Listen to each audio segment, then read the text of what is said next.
Hey guys, welcome back to my channel. Today we're creating this beautiful look with the Huda Beauty Rose Quartz palette. So first we're dipping into Radiate and we're going to blend that all over, starting from the crease and slowly blending it out as a transition shade. Next, we're going to dip into Happiness and start blending that into the crease area. Also, make sure you don't take it up too high.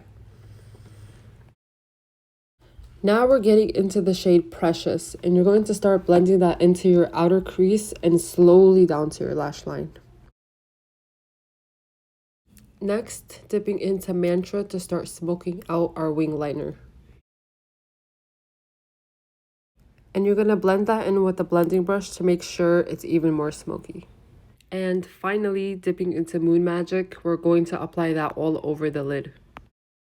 And for lashes, we're using one of my favorites from Tatti Lashes, TL3. You can use my code Mizglamgirl15 to save.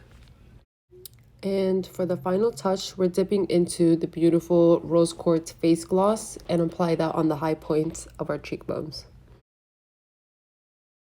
And we're done. How easy and beautiful is this look? Please leave a like, comment, and subscribe if you already haven't. And I'll see you in my next video. Bye.